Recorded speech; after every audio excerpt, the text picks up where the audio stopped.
Hello, welcome to another edition of the Pace Report. I'm Brian Pace, reporting live here at Dizzy's Club Coca-Cola here in New York City, here at Jazz at Lincoln Center.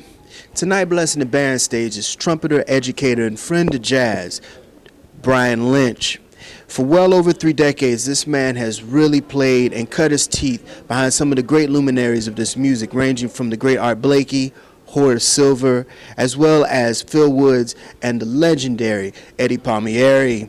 Tonight he's performing a very unique tribute to the unsung heroes of jazz, featuring the great Vincent on alto saxophone, as well as Ralph Moore and the great Peter Van Nostrand on drums and Peter Washington on bass.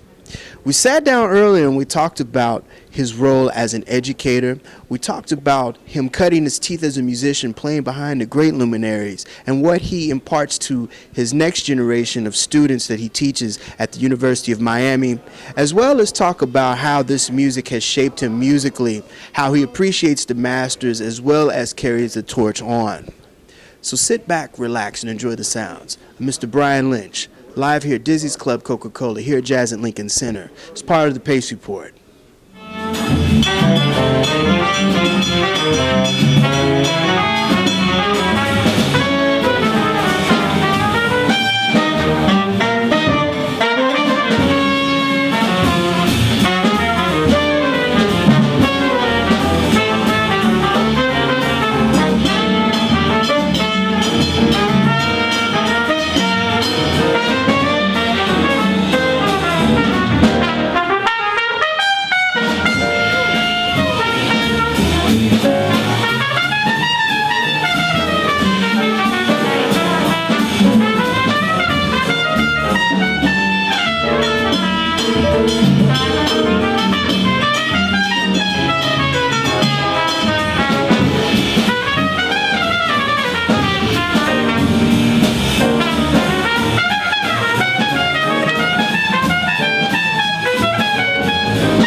Brian Lynch, welcome back to New York City, and you are tonight here at Dizzy's playing music from the Unsung Heroes Project.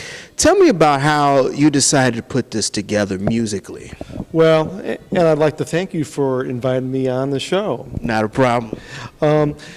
You know, I've always been somebody who has had a lot of sense of, you know, like roots and influences and things like that, and being, you know, very much feeling like I'm somebody who's an acolyte of a tradition in music. So I've always felt that, it's not just a matter of the, those huge figures like, I have, we have those people like Miles Davis and Freddie Hubbard and, Dizzy Gillespie and so on, that everybody acknowledges to be the, like the giant. But I think there's a little bit more to the music, and also a little bit more in my own influences in playing jazz music than just the biggest names. I very much revere the lesser known artists that have shaped my own playing, and in a lot of cases were people that I came up listening to, and even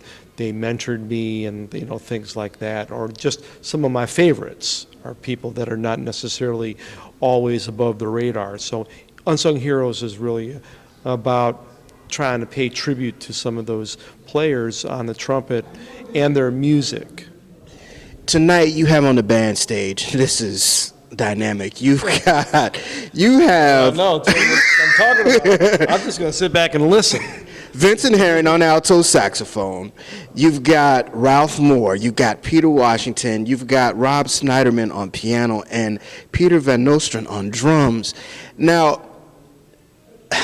people are going to leave drained when they hear this music tonight. I think they'll be energized hearing this music. I'm very energized just to be on an opportunity to be in the bandstand with all these gentlemen, and I think in particular to be on the bandstand again with Ralph Moore, which I think this has been maybe the first time in almost 20 years, and we go back a long, long way. We were young men together in Horace Silver's quintet in the early 1980s, so our musical friendship and goes back a long, long way. So it's really great to have Ralph on board, and he puts a whole different dimension into this group, into this project. And then him and Vincent together, forget about it.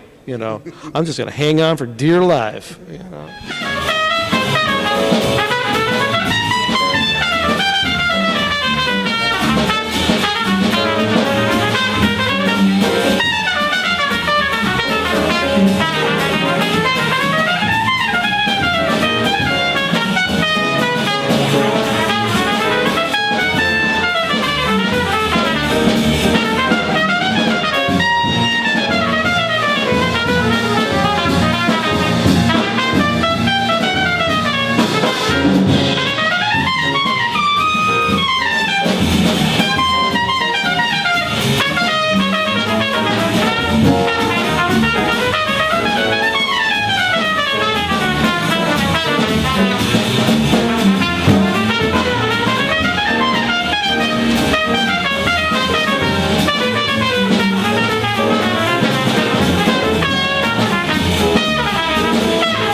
What is it about the component of education now, Brian, that, because you were on the band stage with luminaries, I mean, some who have made their transition and some that you could continue to play with now.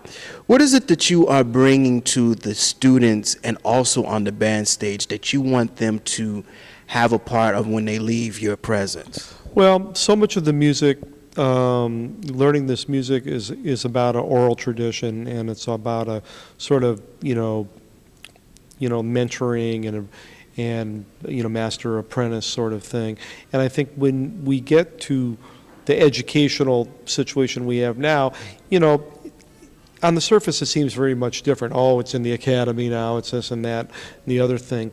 But the fact that people like myself, who, as you note, I did learn. I went to music school, but I learned my music on the street. You know what I mean? So I think it's pretty much true the same way now, even though we have more of an emphasis on, very thorough instruction, and jazz has kind of found a refuge, in the university, in the academy, and so on and so forth, and you find these young players that are achieving astounding levels of proficiency because of the information that's been provided to them and the encouragement that you get when you know that jazz is America's native art form, and it's portrayed as such in institutions of learning at all levels. So in other words, it's cool to play this music. It's not just about that you're supposed to play classical music if you're a talented young musician. That the classical virtuosos of yesterday are the jazz virtuosos of today, I think, coming out of the educational system. What they still need, though, they still need the seasoning and the transmission of the oral tradition that experienced musicians like myself can bring forth. So, that's where, in a sense, that, you try to put a little bit of the street into the school. That's kind of the deal. What do you tell a person, leaving, the major institutions like, the University of Miami or Michigan State or Berkeley, to come to New York or go cut their teeth out in the real world musically? What are some of the things that you tell them firsthand?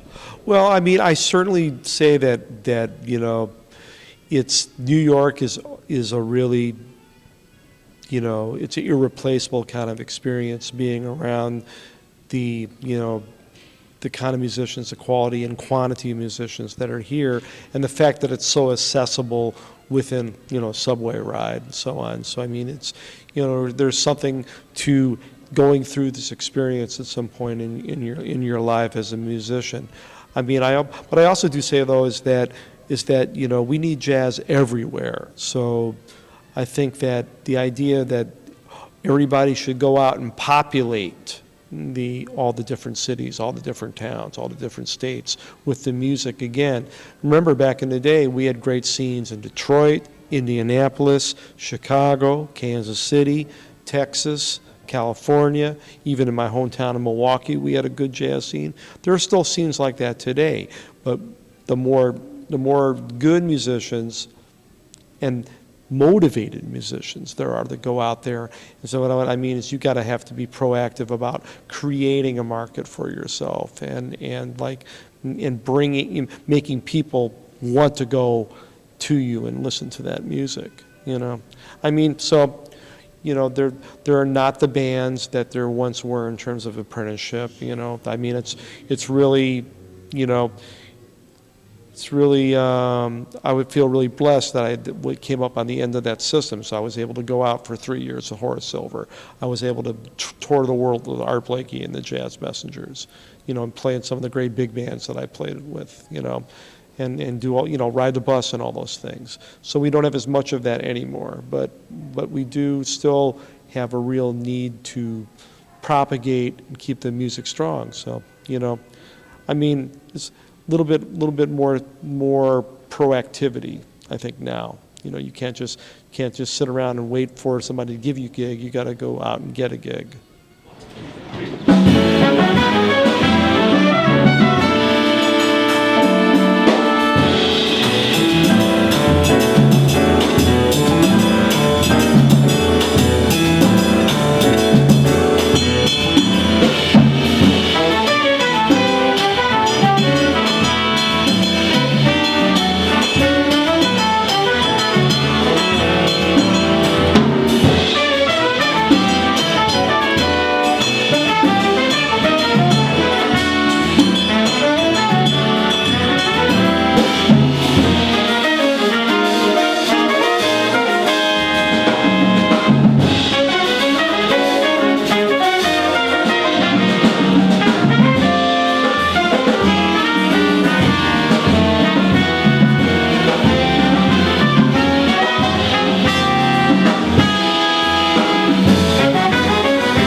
You know, this past summer we lost, in my opinion, one of the most unsung heroes of jazz, but just jazz piano. And I remember the day he made his transition, or I found out. One of the things I posted on Facebook was that his compositions, and I'm talking about Horace Silver, his compositions were just timeless because people are still playing his compositions now. And also another thing that Horace brought to the game is that his music was outright funky. You could get up and dance to his music. That's right. I mean, you know, have you ever seen those things that Horace wrote about, like his essence of composition, one of those being meaningful simplicity, you know, like that was his watchword. That things that are, you know, that's also a definition of elegance, something that uses no more notes than it needs to express all those things. Yeah, and it's funky. I mean, probably I got into Latin music from listening to Horace Silver records because it's got all that in there, and you know, and the bass lines and all that sort of stuff. I mean, he's something else. He was something else. Is something else, right? I mean, you know, people like that, they certainly leave a lot of themselves behind. When I think about Horace Silver and Art Blakey, I think there are people that are very much still present to me. It was an amazing experience to have, you know, kind of cut my teeth on the road and have my first major jazz gig be with Horace Silver, and to play his compositions. And, you know, he kept on making new tunes all the time. There's like hundreds of tunes that nobody even really knows about unless they have some of those records that he was putting out himself in the 1980s and 1990s and stuff. Those tunes were just as bad, you know. Big influence on me as a composer, and also just everything: harmony, rhythm, you know, melody. That's all of it. What made him swing so much? The intensity he put into every note. It's just, he played one note and all of a sudden he's drenched in sweat. I mean, you know, just, you know, just the intention of it, just amazing. You know, the attack, what makes you swing is just how you're feeling the time and how you're hitting the note and how you're letting the note hang. You know, he had all those.